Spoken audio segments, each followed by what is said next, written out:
today, as Pam said, is Bethany Mann. She is the Democrat running to represent the 3rd Congressional District in the U.S. House of Representatives. Very glad to see you on the call, Bethany, and we'll turn it over to you now. Welcome. Hi, Kathy. Thank you for inviting me, and thank you, Muleskinners, for hosting me today. It's just a pleasure to see all of you, so thank you again.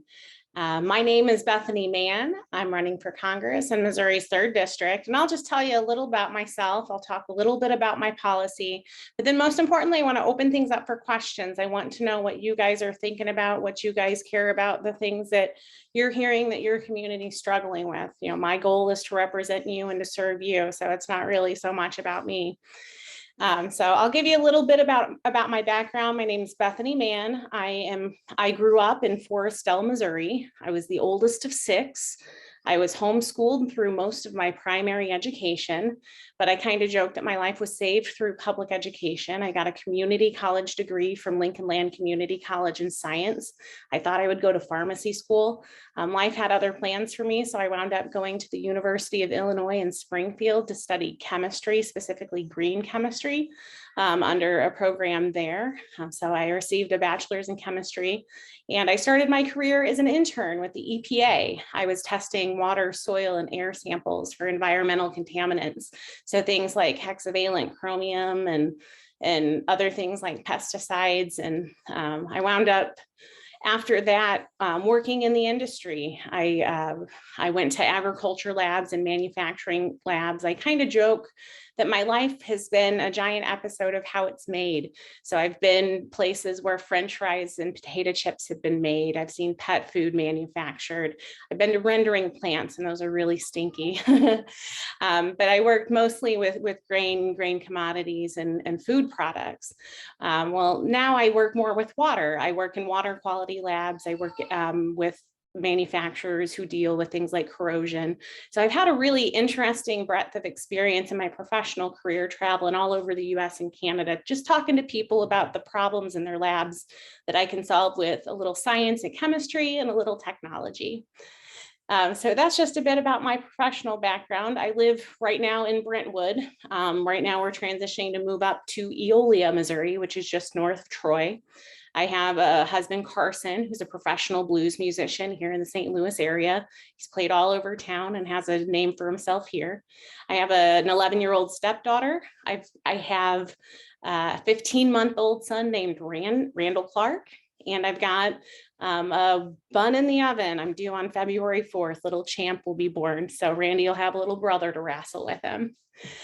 So I worked in 2018. I worked on Katie Geppert's campaign. I was her assistant campaign manager, and I just ran her all around.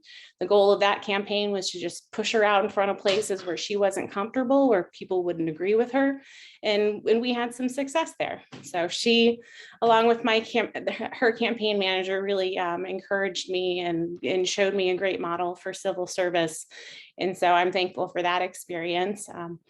But as far as this race goes, man, my goal is to make Missouri and Missouri's 3rd district a leader when it comes to important issues that strengthen working families and build up the middle class. I believe in things like fair and equal working rights for farmers and workers, making sure that we have advancements in infrastructure, not just roads, bridges, and dams, but things like broadband technology, internet, our technology infrastructure, and making sure that we have clean water, not just to drink, but to improve manufacturing. I believe that our healthcare system is broken, and that there are quite a few ways that we can, there are quite a few things that we can do to fix it. And I believe that taking care of our environment is an investment in our future. And I also believe that all of our kids deserve to learn, whether they're kids or adults, all of our students in Missouri and America deserve to go to school in fully and equitably funded public schools from pre-K to secondary education. So those are just a few of the things that I like to talk about. I could go through point by point, but really I'm just interested in what you guys want to talk about. So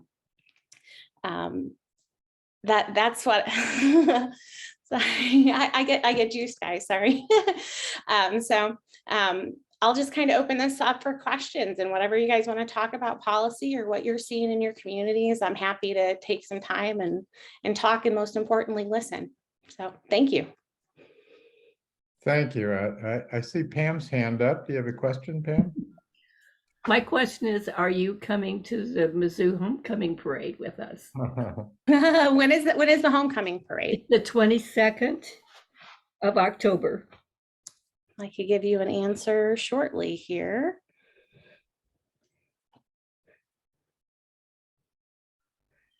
And exit full screen. Fumbling around with technology here a little bit. Okay. Yeah, well, it looks like I'm free there. So yeah, I can Okay, definitely, I can confirm that. Yeah, Mizzou's homecoming. And what time do we line up? We don't know yet. Okay. But and can I look to you, Pam, yeah. or Kathy, for details on that? Yes. Awesome. Wonderful. Sure. You spoke about the EPA, and I'm really concerned about what the Supreme Court has done. Yes. And so I think if you're in Congress, you can do some things to help protect the EPA. And absolutely. And allow me to give my shameless plug to the EPA and lots of other government agencies who do a really great service to us Americans. I mean, the EPA was founded in the 70s after there was a river that was on fire because industry dumping was polluting our waterways so severely and significantly. The goal of the EPA, they're like environmental cops, which is kind of cool. mm-hmm. They're dedicated public servants who keep our air, water, and our soil clean. And they don't make buckets of money. You know, they work government jobs. They pinch their pennies pretty tightly, and they do some really important work. And we really need them right now, maybe now more than ever, because we have some serious water infrastructure problems. Some of them I'm sure that you guys have heard about. You've seen some of the water that's coming out of Mississippi. You were hearing about lead and copper that's coming out of water pipes and aged and outdated water infrastructure. But another thing that we're not really hearing about, but the EPA is about to talk pretty loudly about, is there's actually chemical contamination in our water supply right now. And we need the EPA to work alongside with the DOD, and that's the plan, to clean up our waterways. So to tell you a little bit about this, there is a big chemical company that made what is called Gen X chemicals, or PFOS or PFOA chemicals. They are alkyl fluoral compounds, which is just a fancy way of saying that they're chemicals that are not really good for you, or they have a fluorine attached to it in a way that's damaging. So if you think about water, if you have a quadrillion parts of water, a quadrillion molecules of water, if you have just one part of this chemical in quadrillion, it can cause things like fatty liver disease and cancer. And we're seeing elevated risks of that, not just in animals, but in humans. And I hate to be a bummer, but it's in everybody's water. And it's particularly bad on military bases because it's a chemical that's an ingredient in firefighting foam.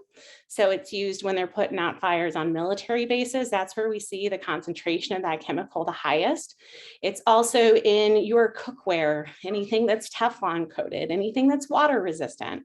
And it is quite damaging. In fact, the EPA is about, there's a method that's in draft right now with the EPA that they're going to start enforcing under the Clean Water Act. It's EPA method 1621, and it deals with how to test for this substance because the EPA is working hand in hand with the DOD and other agencies and also private testing labs to clean up and remediate and test for this environmental contaminant. So the EPA expects this rule to be live maybe December come January, but there is going to be a full-scale push to clean up and remediate the water. And we need to make sure that the EPA is properly funded along with our other government agencies who do similar things to protect our waterways. I mean, the USDA over in Columbia on the Mizzou campus, they do exceptional work too, and they're doing pesticide testing in water. And it's important for us to know what we're drinking. It's important for us to know not just what we're putting into our bodies, but what's going through the pipes for manufacturers also, because water also it causes really big problems like corrosion that costs industries billions of dollars. And so I don't think that Missouri should be the last state to clean up their water. And I think we have a longstanding history in this state of denying federal resources for problems that should be addressed right now. And this is just one of those instances where we need action sooner, not later. And I understand that it's a lot, it makes people money, right? When you can build a really big cancer center and profit off of sick Americans rather than fixing a problem and making a big chemical company very upset. But we have to do what's best for our citizens. We need to invest in the American people, and that includes protecting and defending public health. So thank you. Thank you for that. Scott, do you have a question? Yes, I do. First, I want to thank Bethany for going through all this. And as you all have heard, she is extremely knowledgeable, not just on this, on a variety of different topics. But what I'm curious about is what kind of reaction you got in on the campaign trail, because it is a challenging race that you got. So besides what we can do to try and help that, what kind of reactions have you been running into? You know, I have been pleasantly surprised. I knew that running for Congress wasn't going to be easy. In fact, I was told it's very hard and expensive, and both of those things have been very true. What I will say is some of the experience that I've had in my job just comes from solving big complex problems and talking about them in ways that anybody can really understand. And so I focus on having good conversations with people. And what I've found is that even if I disagree with somebody on most things, we can always find some common ground. And that's been really encouraging. As I've been going to local Democratic clubs, one of the things that I've been really excited about is I've seen that they are growing. One of them just last night, Gasconade County, when I first went to their meeting in the little library in Owensville, there were maybe 10 people there. And last night we had a meet and greet event in Harmon and we had close to 50. So we were really excited about that. Out in Warrenton, for example, a fall festival, people wanted to talk about cannabis legalization. They wanted to talk about abortion. One of the things that actually has been pleasantly and exciting to hear is males aged like 22 to 29 have stopped by and said that is the issue that is deciding their vote this time around. So I am seeing a bit of a change. We're cautiously optimistic. Overall, I think we're seeing some good results. The last poll data that I received, and this is about 2 weeks old, but it shows that Blaine is down 4 points. I am up 2, and voter registration is up 36% in the district. So something that we all are doing is working. And that's just not my work. It's the work of all of these great Democratic clubs from Boone County out to Gasconade, Jeffco, and St. Charles County. And we're really revitalizing the Democratic infrastructure in this state. And we're going back to the days where you didn't have to be Democrat or Republican. You were just an American who cared about your community. So we're seeing people come together in ways that are really exciting. Yeah, thank you. David Robinson, you have a question? It's not much different, but I will start by thanking you for your campaign. What you bring here is something really extraordinary. It's not maybe unusual to have someone with a record in science and public service, but you came through homeschooling and then community college. I want you to emphasize that, how important this is when someone so impressive like you can say, this is how I did it. And secondly, you're a young woman in the middle of building your family and you're doing this right now. This is, it's just astonishing and you're doing it so well. So I think you've touched on some of the issues that you can represent so well in a candidacy. People have to see it. I don't know which one of the things in your campaign you're finding that's going to be most helpful to Democrats. You touched on this. We've got to do a better job of showing people out there all around the place that their solution to their problems is not with the the lies that many Republicans are spreading, but with the hard work that we all need to do together, whether commenting on the status of women or science and medicine in our society. How can Democrats do this better?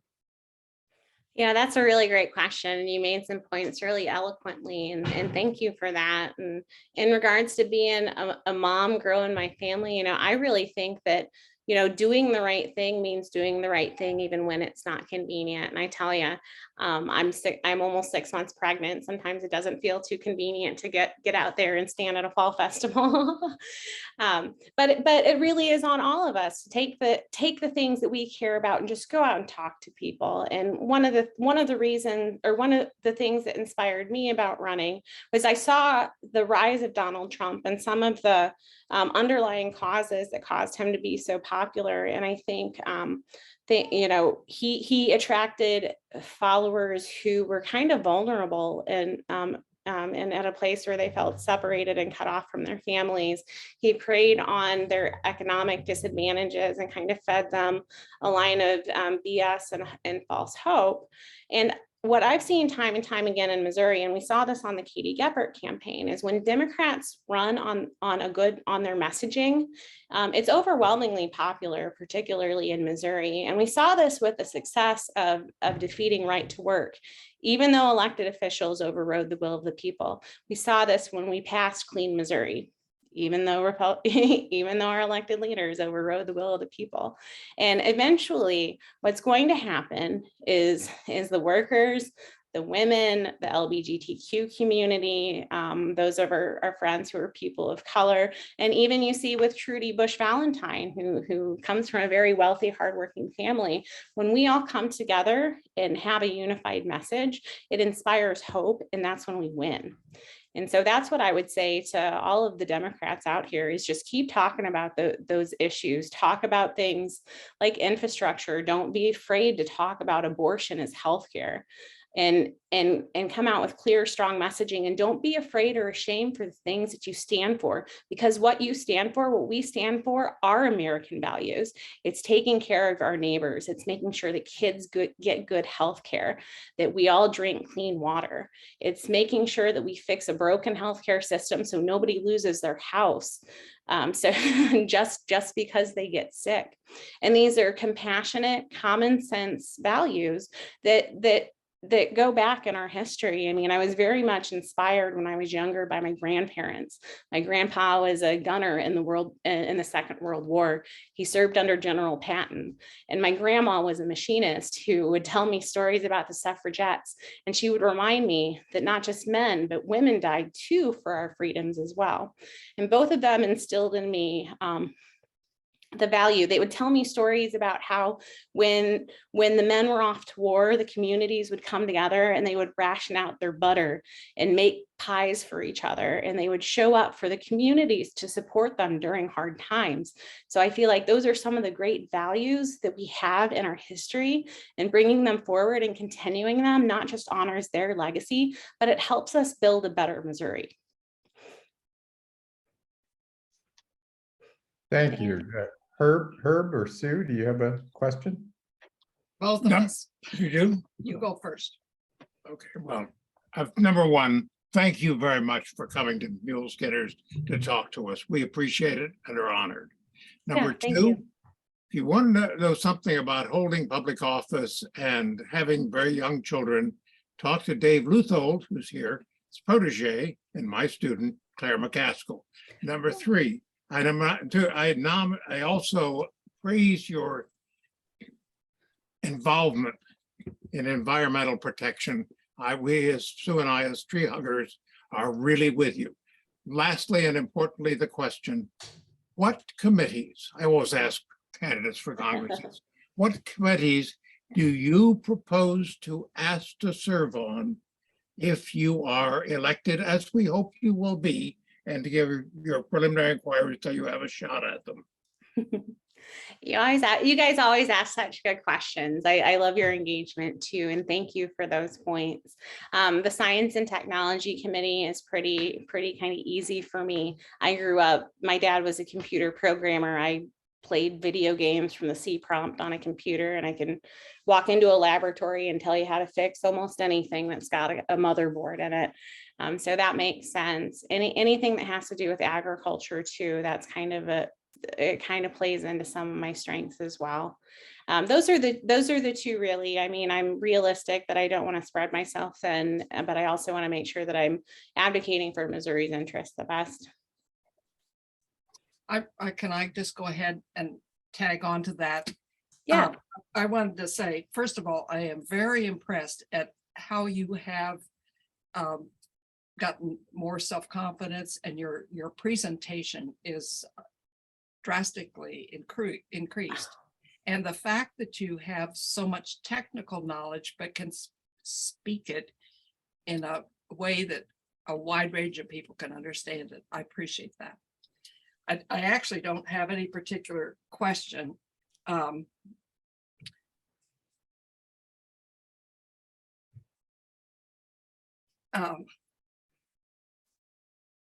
I ask you though, can you be sure to give us your information on contributing to your campaign? Yeah, absolutely. I'll drop this in the chat here in a minute. You can go to my website, bethanymannforcongress.com, and my Act Blue page is right there just at the top. The address also for mailing checks, if you don't trust computers, and sometimes I don't, depending on where you're at, you can mail a good old fashioned check to P.O. Box 12 in Wentzville, Missouri, 63385. So I will drop that here in the chat below. And if you'd like me to, I can also email Kathy and make sure that information gets out to the group too. And I really appreciate the feedback. I'm a scientist, so I kind of live for feedback. That's kind of what we do. It helps us get better, and it helps us improve. And my presentation is improved just because I'm a lot more practiced, and I've gotten some really good feedback. And I've gotten to the point where, I'm a scientist. I've always got a notebook hanging around. I've got dozens and dozens of notebooks. And sometimes I find that, I get to a certain point and I can throw the notes away, and I just, be present in the moment and take the time to stop and, listen. So thank you for that feedback, and please keep it coming. And if you think that there's a policy that I need to read up on, the last time I met with the Muleskinners, you guys asked some really great questions about green energy, and I went back and did some homework, and it helped my policy positions get stronger. So you guys are all a very big part of helping me become more confident and be a better candidate. So thank you. And I just would like to add that for Bethany or any other Democratic candidate, we have links to their web pages in the announcements that get sent out each week. So that's a quick and easy way to get there. Thank you. Thank you. I see that David Luthold has his hand up. Do you have a question, David? Yes, I was interested in your comments about the problem of water systems being broken across the country. We have passed an infrastructure bill. My question is, to what extent do you think that the infrastructure bill will be used or could be used to solve some of the water problems? And how widely do you think that is likely to happen, or will it happen at all? Well, so yes, with the Build Back Better plan, there was just a historic investment in improving water infrastructure. And there have been billions of dollars allocated to improving water infrastructure all over the country. Unfortunately, what we see in Missouri is our elected officials from the state and federal level kind of take the attitude of they're going to use the federal money how they want to use it, and whatever the priorities that the district or the state needs really kind of fall by the wayside. We've seen this already with the budget cuts that Governor Parson just proposed. He received federal money, used that as an excuse to gut education by 1/3. And now and they're going to make those tax breaks permanent. And it really sells Missouri short. So while leadership is the way that it is in Missouri, I fear that unless it's going to benefit unless it's going to benefit a larger city, or it's going to make them look good, or will get them a nice check from a corporate donor who wants them to update their infrastructure on the federal dime, then I fear that they're not going to take any, or that rural Missouri in particularly is going to have much of a priority at all, especially when it comes to some of these more complicated water remediation projects. We're going to fall by the wayside. And I don't want Missouri to be last when it comes to cleaning up chemicals in our water. I don't want our kids to be the last kids who drink water that doesn't have lead in it. And it seems pretty common sense. And you think that our elected officials should be here to serve the will of the people and what's best for them. But sadly, because of the influx of dark money and many other things, that we get kind of tossed by the wayside. And I think that it's time to change that. So do you think that there is lead in the water that Missourians are drinking? Yes, in certain parts of the state, certainly there is. And there's even a map. I mean, even where I'm out here in Brentwood, it is more of an, kind of a nicer suburb out in the city. We still had to have Randy tested for lead because there are lead pipes in the neighborhood. I double filter our water. And there are different water filters that you can get from Menards to clean that up. But, not everybody has that access to either the knowledge that that's even a problem or the resources. I mean, those water filters aren't cheap, and we need to make sure that people people have access to water equitably. And that doesn't mean just people in rich neighborhoods, but in rural parts of the state and in parts of the city that are socioeconomically disenfranchised. Yeah, thank you. Kathy, do you have a question? Yes, I may have missed what you said earlier, Bethany, because I'm having network problems again. Oh. But did you talk about what you're doing in the rural areas in terms of, are you doing any door knocking? Or I was just wondering what response you're getting from farmers. Out in rural parts of the state, much of what me and my campaign team have focused on is going out to community get-togethers, and a lot of our outreach has been to female voters. I'm just going to be pretty honest about that. I have spent a lot of time in rural Missouri.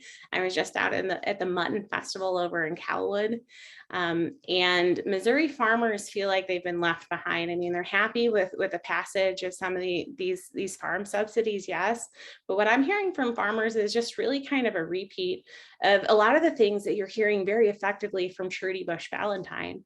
So we're hearing about how increased corporate consolidation of family farms has been a problem.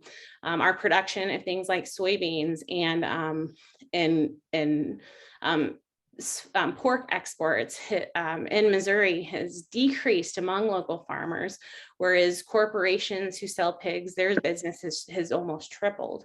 And so there's a lot of frustration that Missouri farmland not just is being sold to China, but also that these Chinese companies are not following environmental rules and regulations. So I'm hearing that on that side. I'm also hearing a lot about the cost of energy. I'm hearing a lot about the cost of chemicals. And one of the things that's kind of interesting is I'm hearing them talk about the impacts of climate change and how warmer temperatures are causing them problems on their farm. So it's been a lot of, it's not so much been door knocking, because sometimes door knocking can be really difficult out in some of these rural parts of the state.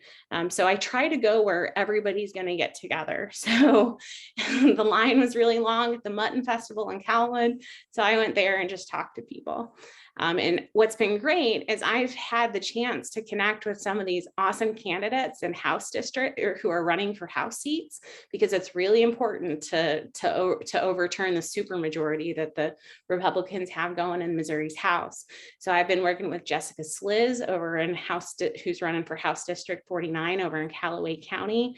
I have an upcoming event that I'm really excited about down in Vichy. I'm having a mom's lunch with Tara and Nora, who's running for House District down in Rolla.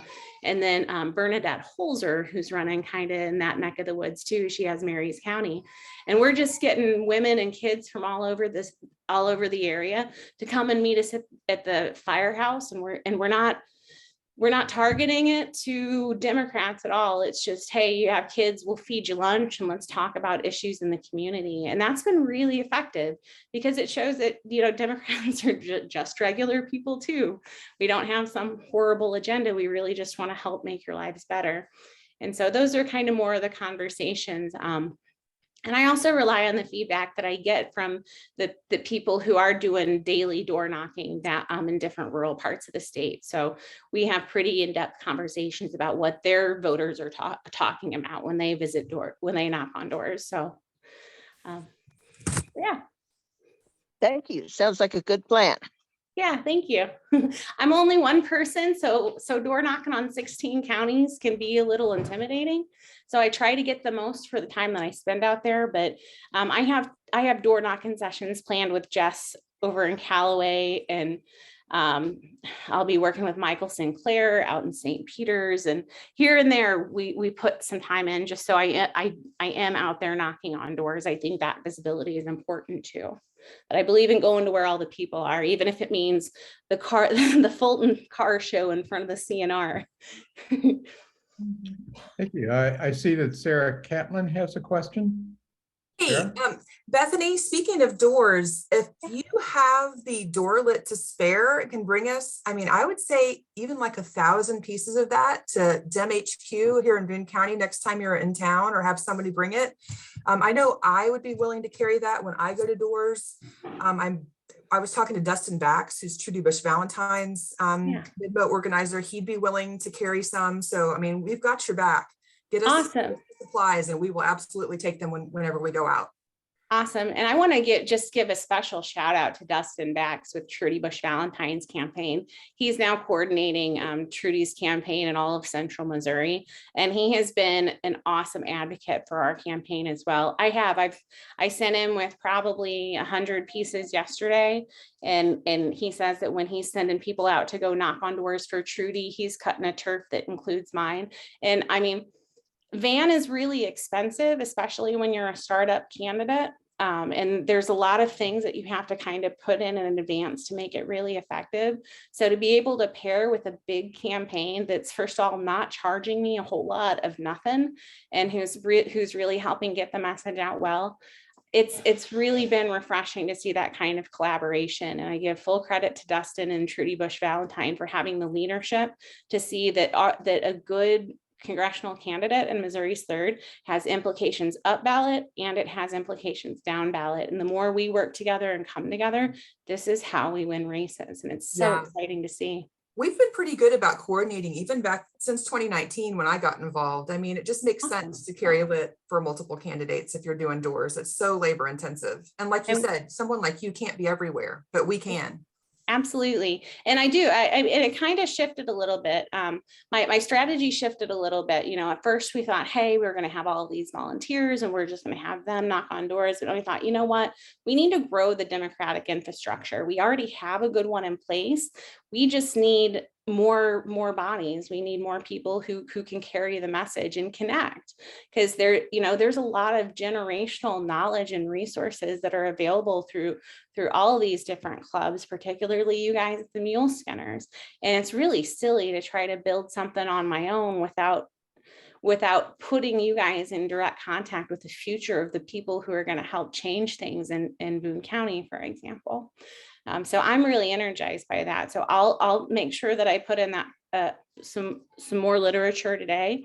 I know that I've got something like 200 signs, yard signs to put up. I'm looking for locations to put 4x8 signs too. If you put up a yard sign, do it for no other reason that Blaine Lukemeyer gets really nervous when my little signs go up next to his big signs.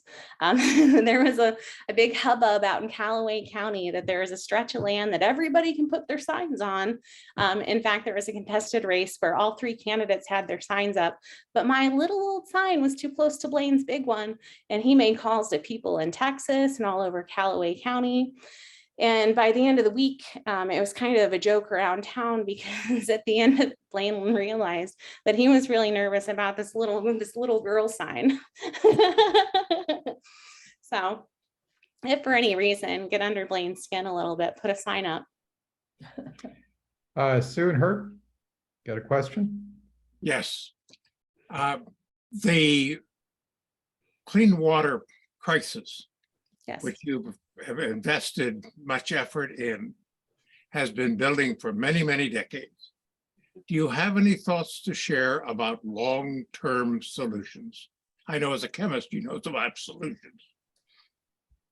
Yeah, I mean, long-term, so as far as long-term solutions go, I think that we're a little bit behind the ball. I think that we need to realize that the impact that climate change has is going to severely impact our water and our water quality. And this is going to cause us significant problems, even in the short term. We're already seeing down in the Mississippi, I just heard on the radio yesterday, that there are boats and barges that are unable to get down the Mississippi because we are losing water, and boats are getting kind of stuck in the mud, more or less. The other thing that happens too is when temperatures rise and water levels fall, that also does increase metal contaminants and environmental contaminants in our water sources. So we need to take a proactive approach. Solutions really, since that was the question. The solutions involve making sure that we are protecting and defending our natural resources here in America. That includes water. And it includes making sure that our waterways are clean, that we do not allow corporations to dump whatever they want in whatever concentrations that they want into waterways that become used for agriculture and farming, into watersheds that turn into the water that we drink. We cannot let this increased trend of corporatization and profits over people take out our natural defenses, and one of them being water.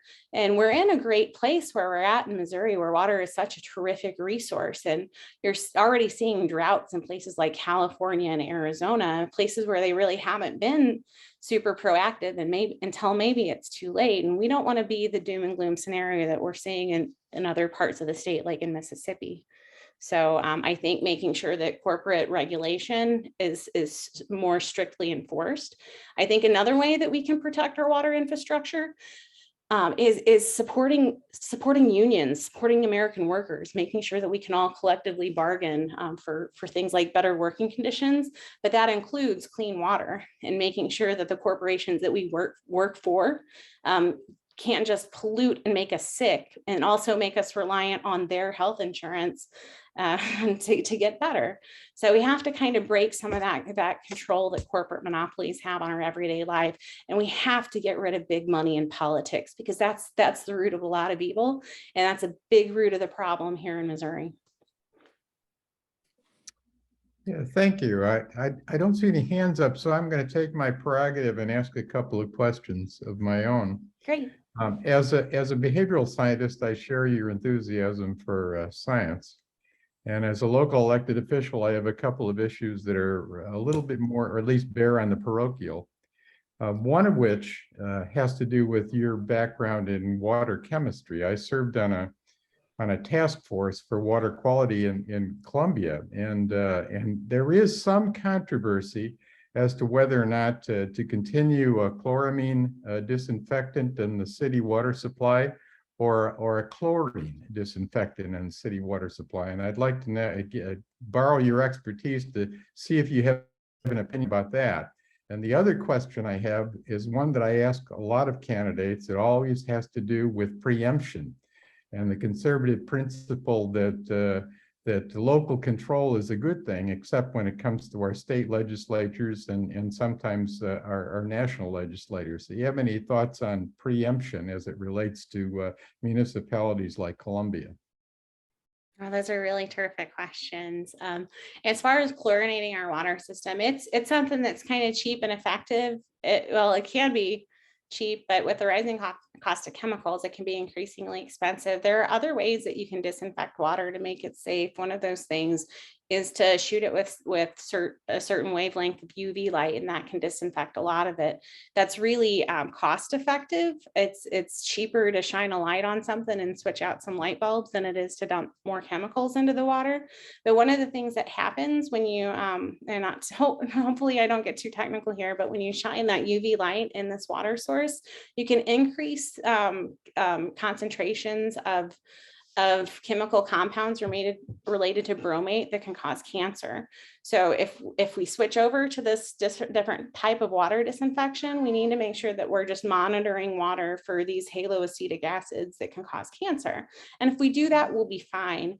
And I think that we need to take a balanced approach to how we're cleaning up these waterways so that we're using older technology and retrofitting older buildings when we can, but also looking at the technology for new solutions to cut costs and make waterways cleaner in safe ways that don't cause adverse public health effects. And, you know, a lot of that is tied to making sure that we're properly funding research, and that the scientists who study these things can do the science that they need to without big chemical companies and corporations telling them that, you know, what they're finding out is bad for business. As far as preemption goes, you know, they're for local control until they're not. But I think a balanced approach to government is making sure that the federal, state, and municipal governments work together to just serve the people. And we,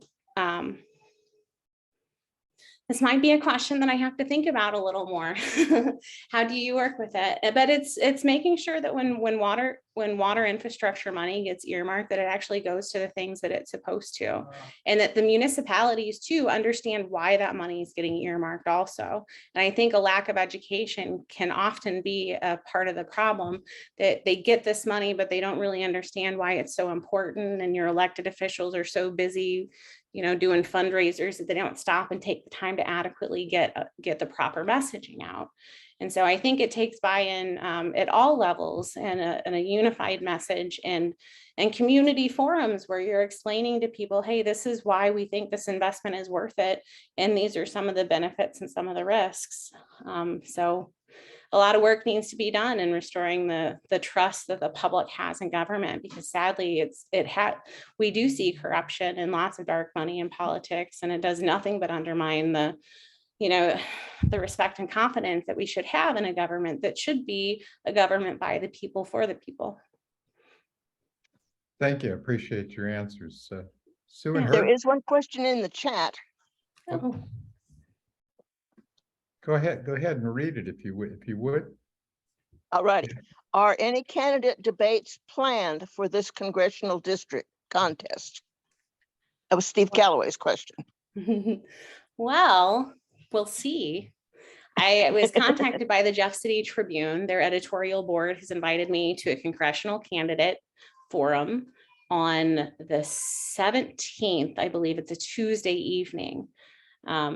That I have been invited there. I enthusiastically agreed because I love this kind of stuff. I would love to pull Blaine out and have him talk to me face to face. Blaine has not confirmed. They have talked to his people. We'll see if he shows. If he doesn't, man, there's an empty podium with his name on it, and I can't wait. Either way, I can't wait, because just to get Blaine to the point where he's acknowledging that somebody's running for office against him, it shows that maybe he's a little bit nervous and people are kind of pushing him out.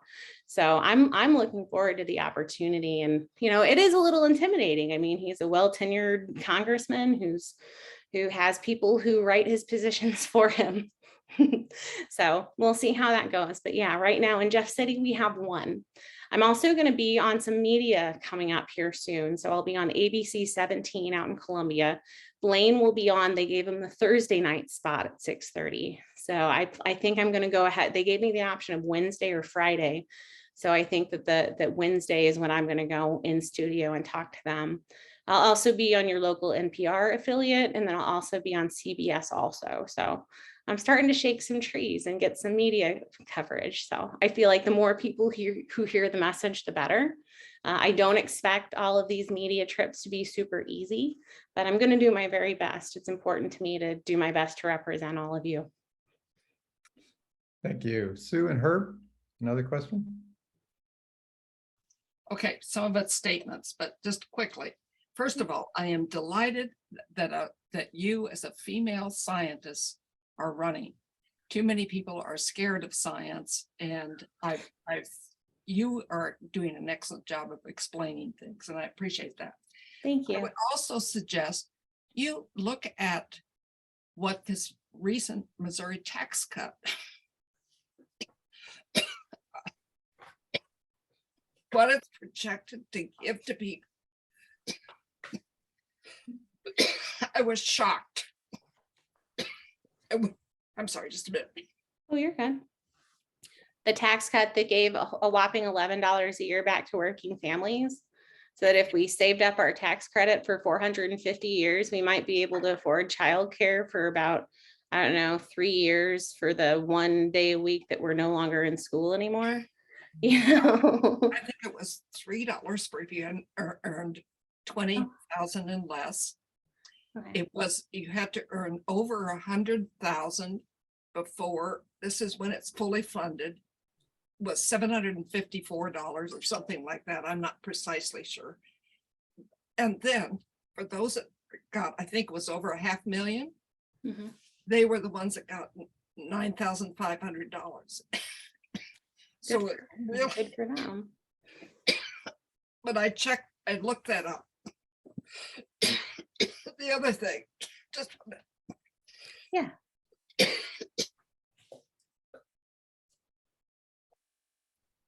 It's I bet- vodka, that's what's fueling your.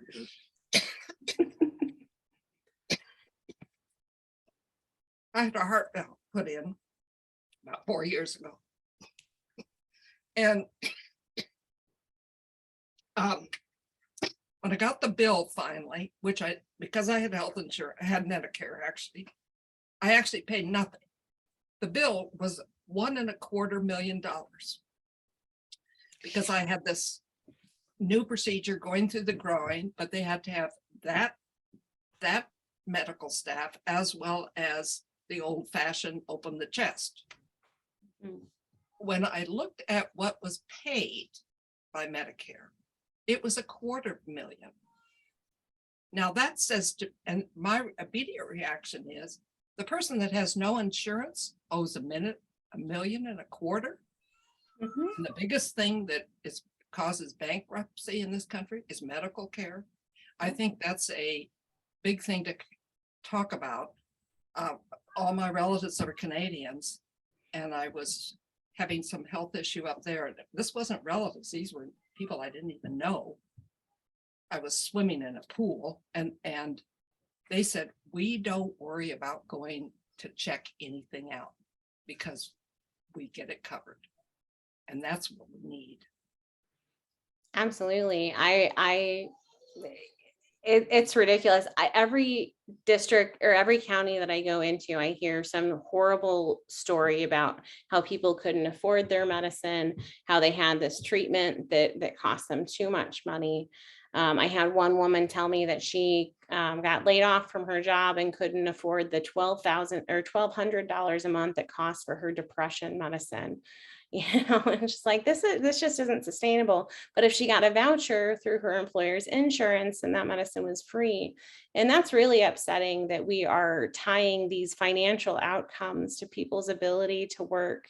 And I'm a big proponent of expanding and defending Medicare. I believe in the program of Medicare for All. I think that Elizabeth Warren has a great plan for paying for it. And all that is taxing big corporations after they reach $100 million of revenue, taxing them just 0.5%. That is all that it would take for us to be able to afford the $1 trillion it would take to strengthen and defend that program. And these are good programs. They're not entitlement programs. We have all paid into them, and we deserve the dignity and quality of healthcare. You shouldn't have, you know, I heard something knocking on a door in Wentzville from a man who says that every 3 months he has to decide, is he going to pay his rent? Is he going to buy insulin, or is he going to buy groceries?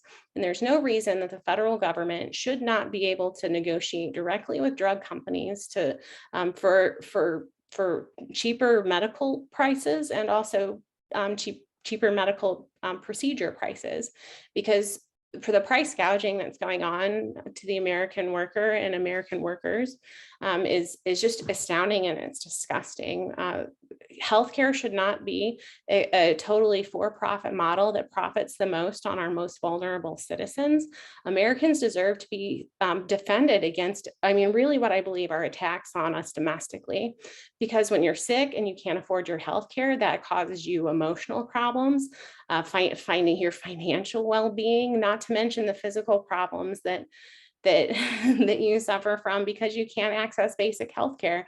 Somebody out at Cole County's Oktoberfest out in Jeff City, he was telling me how he's 26 years old, got booted off of his parents' insurance, wanted to get a good job, but he had to go through the temp agency. The temp agency wouldn't offer him insurance benefits because he was only temporary, but the only way he could get hired on full time was to have this temporary employment.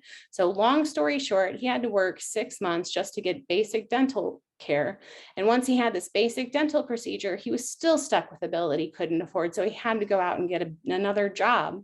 And it's ridiculous that we're tying people's employment, just, the privilege of getting to work for this big corporation means that I can get healthcare.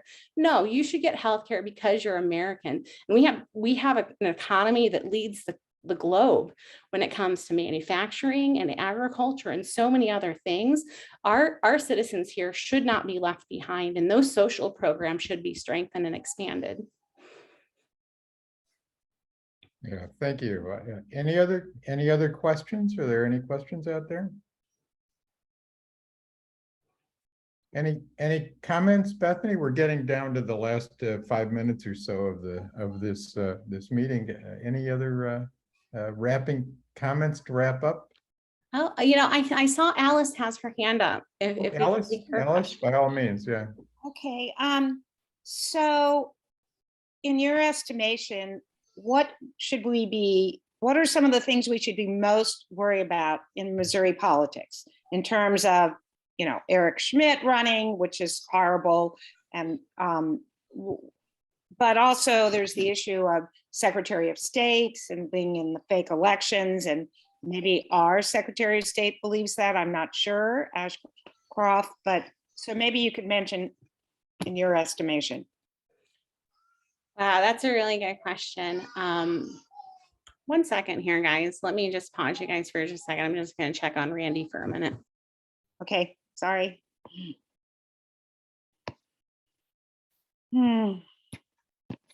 Maybe we could have miracles and elect Dave Rathel as our dark horse candidate and get those 6 people in the Missouri House that we need. A few miracles, we could really use it, right, guys? Would really make us feel better.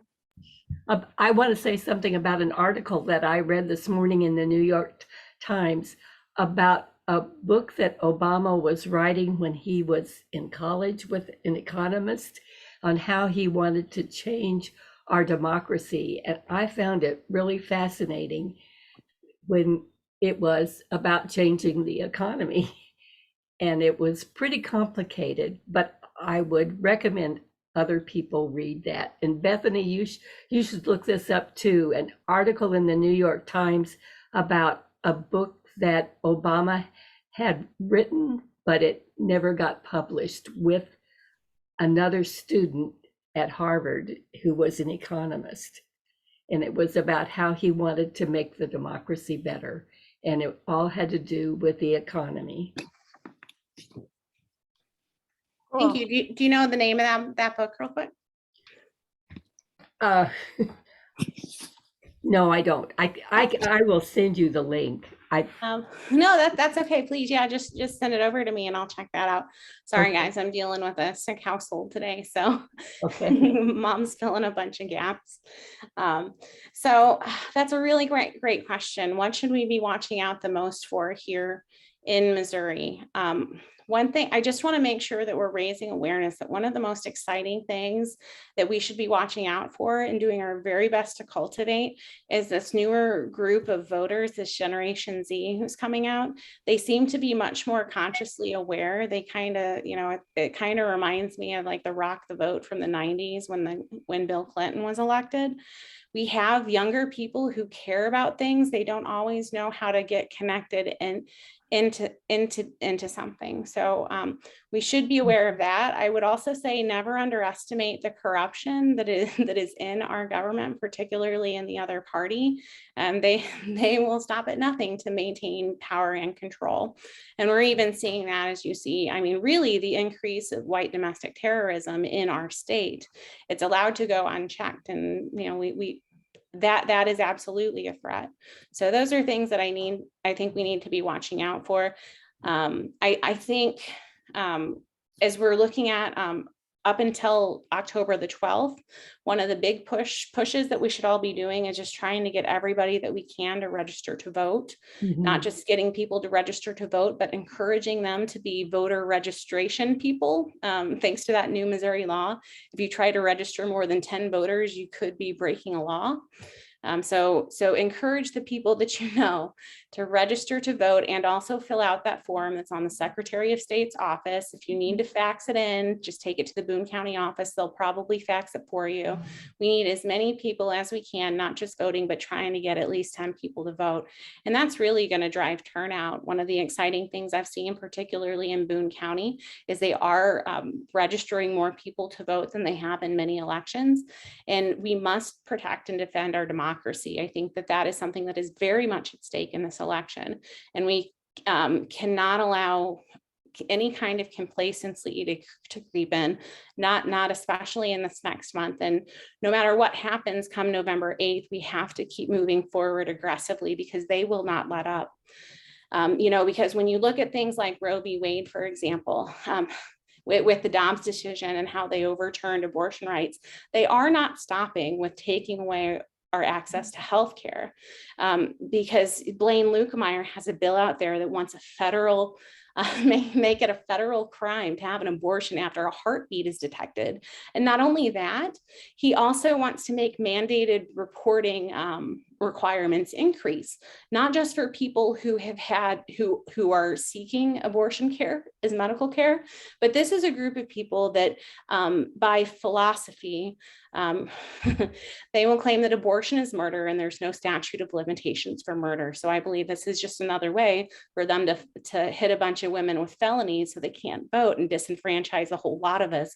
And I'm not going to stand for it. So I think we need to be really aware that that's what they're fighting for, is it's just continued disenfranchisement, taking away our voice, and we cannot let that happen. So eyes on the ball, folks. Well, thank you, Bethany. I think we've come to the end, unfortunately. Yeah, no, thank you for having me. It's an honor to be here. Well, as co-president, I'm really appreciative of the fact that you came forward and that we could have this discussion, if you will.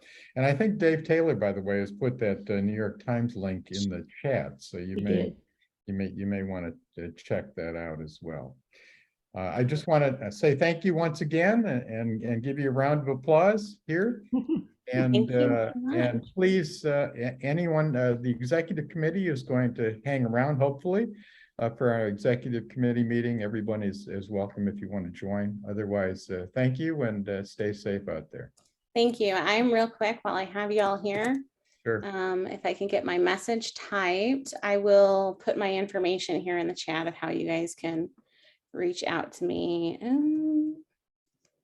Bethany, I'm having trouble with my window, so if it's okay, if I can forward that to Kathy and she can forward that onto the group, just so you know how to access and get a hold of me, because these forums are really important to me, and I really appreciate your time and your consideration and all of your awesome questions.